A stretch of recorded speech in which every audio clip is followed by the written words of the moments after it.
Welcome to Advocating for Dads with Jana Jones. Hi, everybody. Welcome to Advocating for Dads with Jana Jones. I'm Matt Skye. Jana is a dedicated family law attorney with extensive experience in the Charlotte and Mint Hill areas. Her focus on family law, combined with her compassion and client commitment, helps families navigate the complexities of legal matters with care and understanding. Jana, thanks for joining us. Thanks for having me. So what exactly is mediation as it relates to family law cases? Sure. So mediation, as opposed to litigation, is an opportunity for parties to settle their differences without going in front of a judge. Instead, they go in front of a neutral third party called a mediator, and that mediator helps them facilitate an agreement. So when did you start taking mediation cases on for North Carolina families? Sure. So I've been doing that my entire practice. I am the type of attorney who feels like every case is unique and different.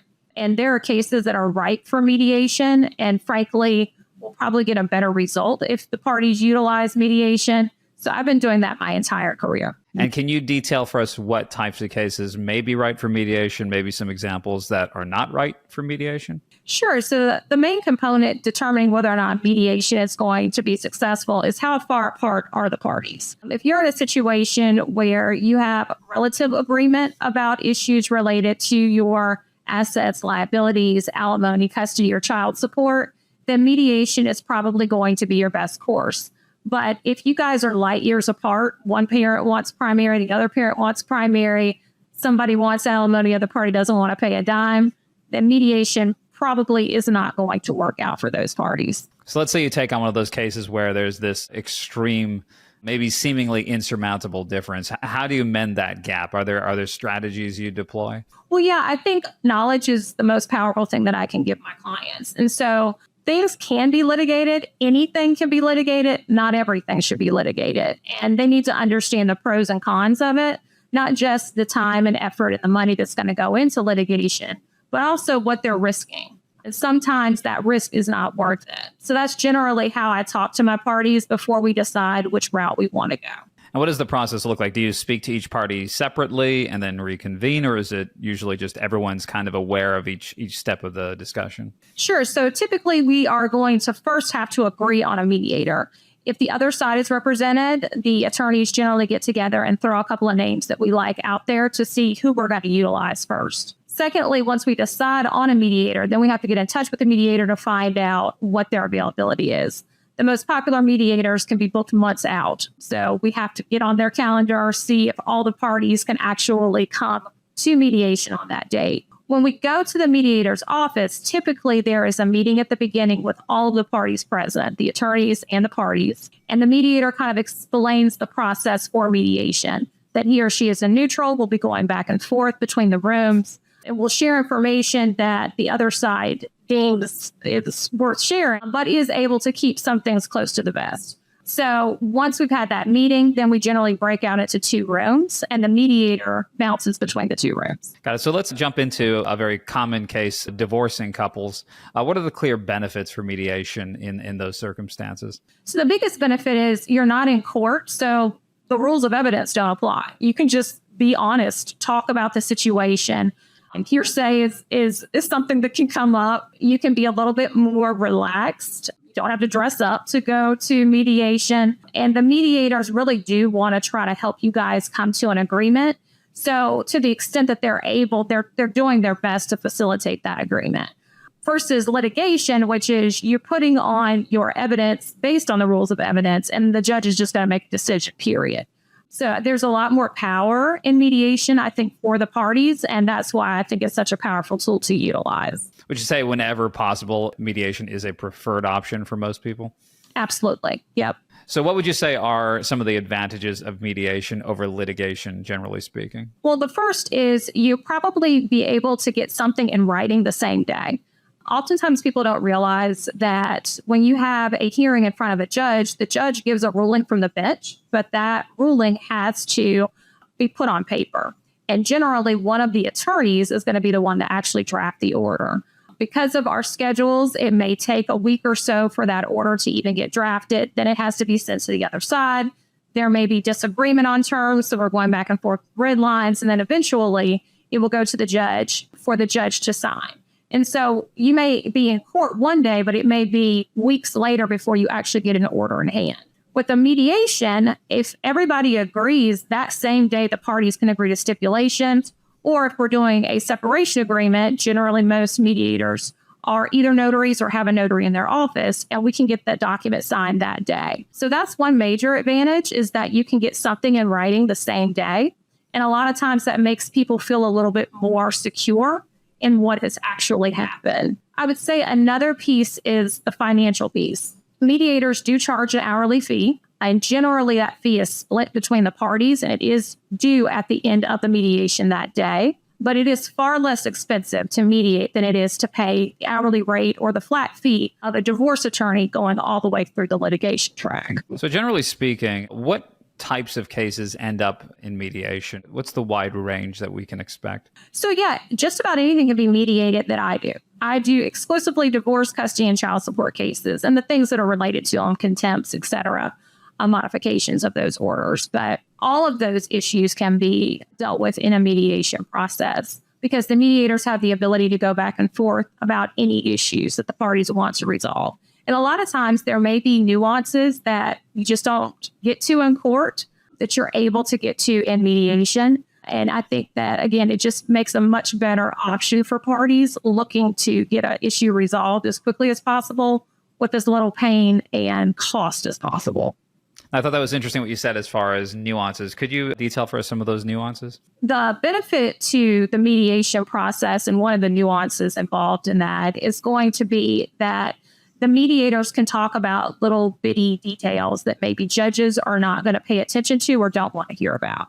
So the reason why one party may want the dog or the cat or a certain custody schedule or a certain asset or should not have to have a certain liability, you can try to make those arguments in court, but the judge is going to follow the law, period. Whereas a mediator can maybe help the other side understand where you're actually coming from. And if both parties feel like they're being heard, I think it generally gives you the ability to settle things much more smoothly and quickly. So in a weird way, in a trial or before a judge, you really have to stay strictly to evidence, whereas here you can kind of provide context a little more. Am I getting that correct?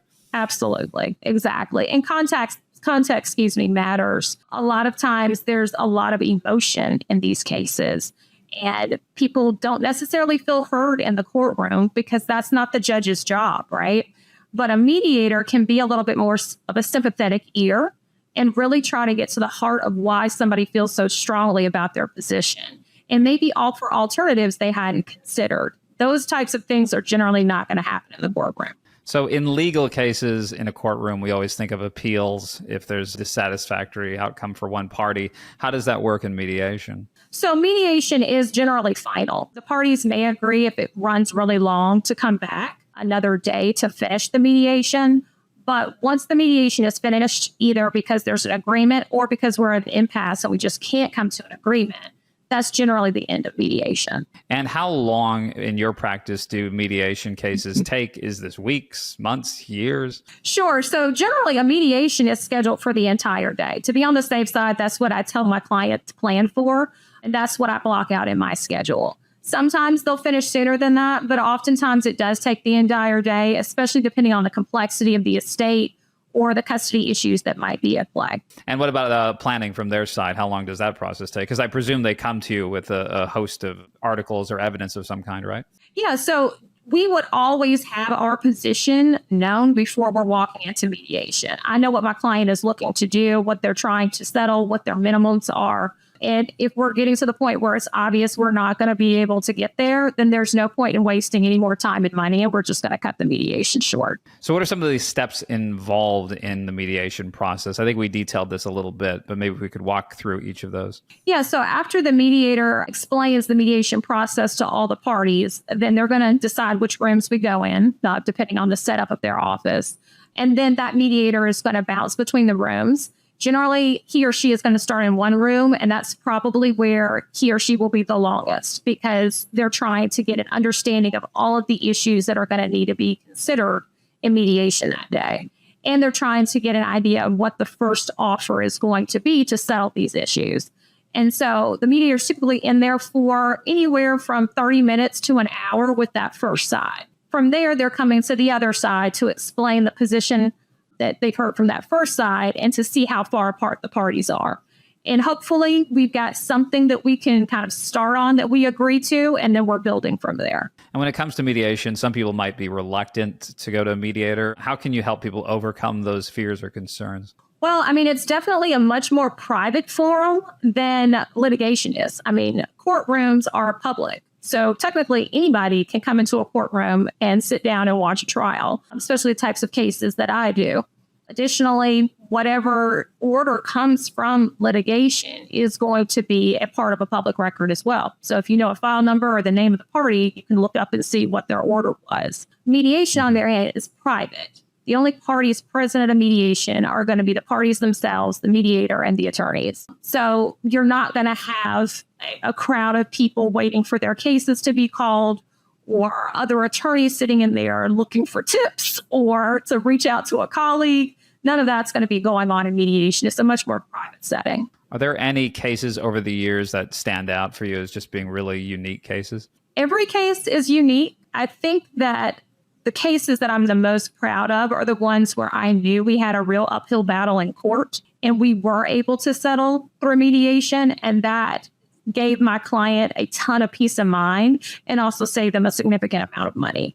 Those are always really good days. And can any type of family issue be handled through mediation? Are there certain legal cases that simply can't be mediated? No, generally anything can be mediated. If you're, talking about something in the realm of family law, but / criminal with domestic violence or something along those lines, then no, that's not going to be appropriate for a mediation.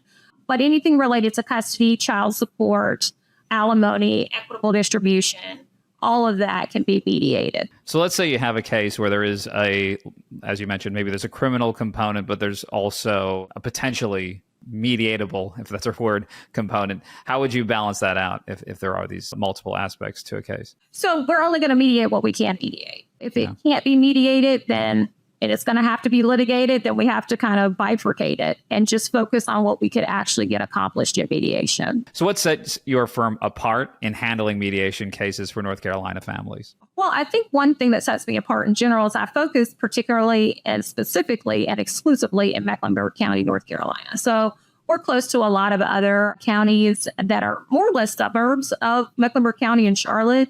And a lot of times attorneys practice in the surrounding counties. I do not. I have made a point of understanding my family law, my judges, how family court administration works, how the custody mediation office works. Every county has different local rules. And so I focus exclusively on Mecklenburg. I know my local rules. So that's one thing that would definitely set me apart from other attorneys in the area. How do you handle cases when it's from multiple counties or we're dealing with multiple states? So North Carolina cases have to be litigated in North Carolina. So generally speaking, the parties have to be residents and citizens of North Carolina for the previous 6 months for North Carolina to have jurisdiction for the case to be heard here. And the same thing generally runs with mediation as well. We want to make sure that North Carolina is the proper jurisdiction for a case to be dealt with. So for our listeners and viewers today, as we wrap up, if you had one major takeaway, what would that be? Do your best to try to mediate because it's a really great tool. It will give you the opportunity to feel heard by at least a neutral. Even if you can't get the other side to believe you or hear you, you at least can state your piece to that neutral. And that neutral can come back and try to help you facilitate an agreement.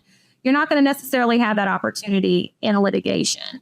And it's generally a much less expensive route, and it's worth trying. So if you have to choose between the two, I would choose mediation every time because I think that outcome feels a little bit more, people feel like they're more in control of what happened in a mediation than they do in the courtroom because you don't have any control.